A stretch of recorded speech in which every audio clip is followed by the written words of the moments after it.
Bismillahirrahmanirrahim. Wal 'ashr. Innal insana lafi khusr illa alladhina amanu wa 'amilus salihati wa tawasaw bil haqq wa tawasaw bis sabr. Kaum muslimin yang dirahmati oleh Allah Subhanahu wa taala. Kemudian kita lanjutkan ya dari Dr.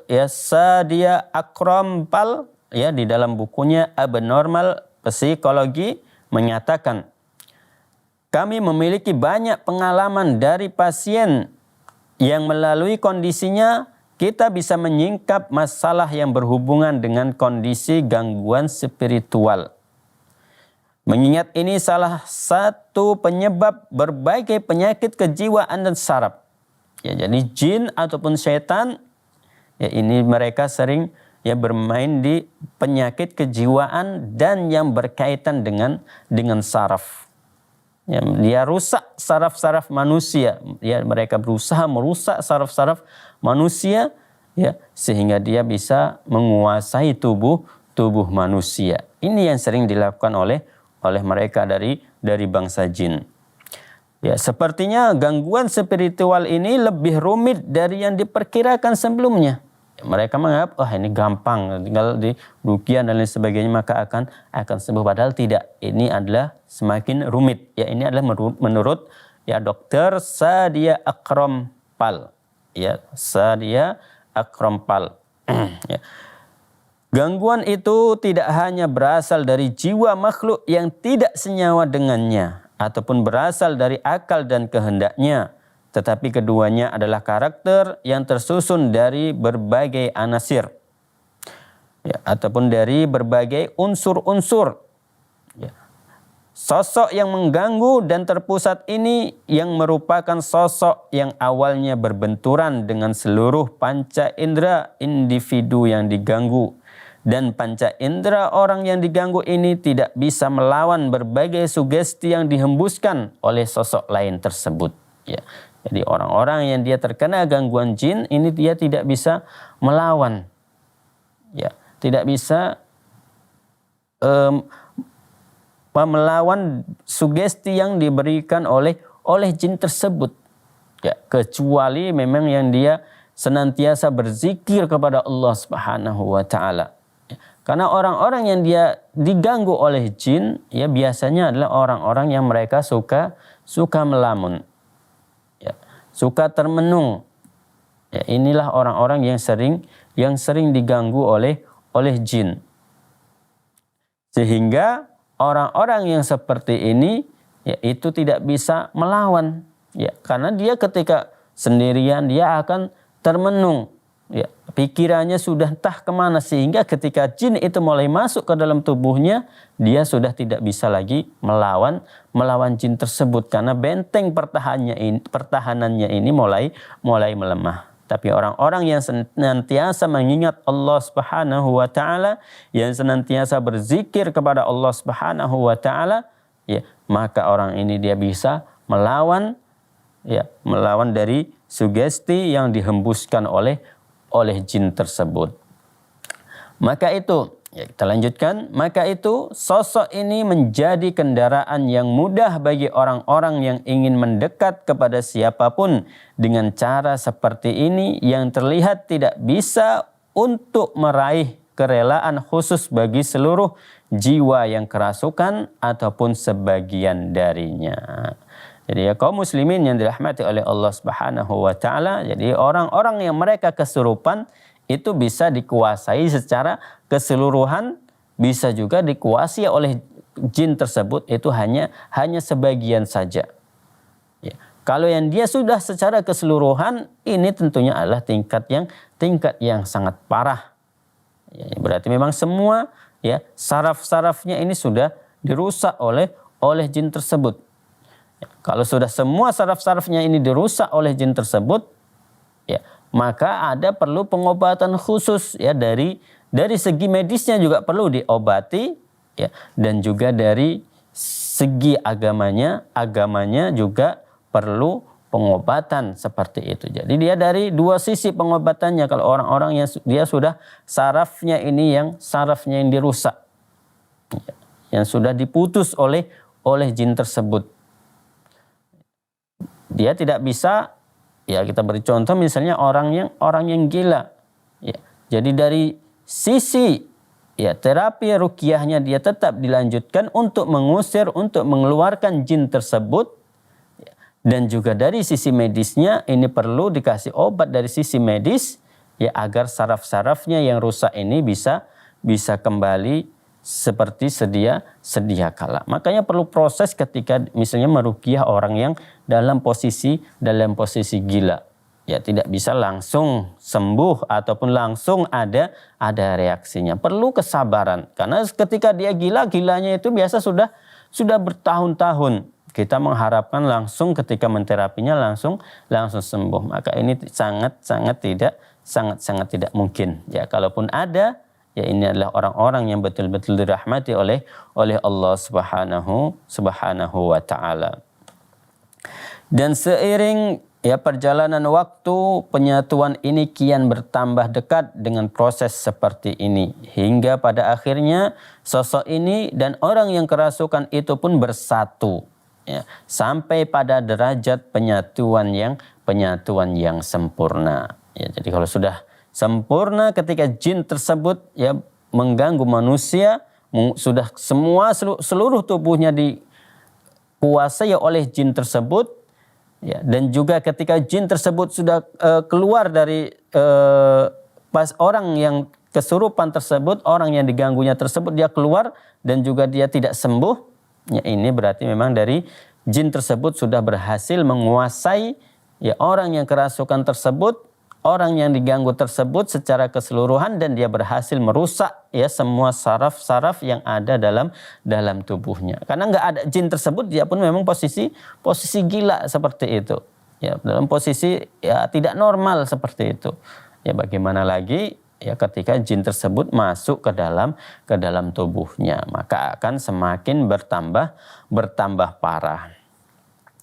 Kaum muslimin yang dirahmati oleh Allah Subhanahu wa taala, kemudian kita lanjutkan lanjutnya ya bersamaan dengan itu tatkala para praktisi kekuatan spiritual modern secara menakjubkan mampu mengusir setan-setan ya ataupun arwah-arwah perasuk.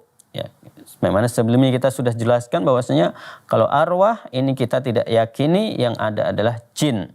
Ya, arwah ataupun ruh, ya ini mereka ya bertanggung jawab sesuai dengan amalnya. Ya arwah-arwah orang yang meninggal akan bertanggung jawab sesuai dengan amal ibadah yang telah dilakukan selama di dunia di alam barzah. Ya, sedangkan yang dimaksud arwah-arwah di sini ya karena memang jin-jin ini adalah termasuk makhluk halus ya, dan sedangkan makhluk halus ini biasa disebut dengan arwah. Ya.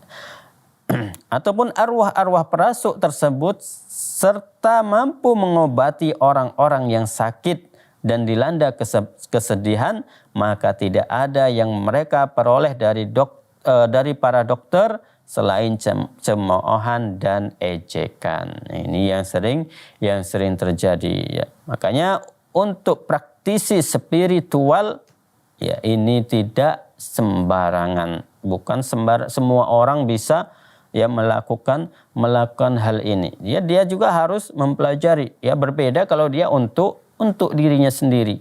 Ya. Tentunya yang dimaksud spiritual di sini terkadang yang dimaksud adalah mereka yang dari para dukun.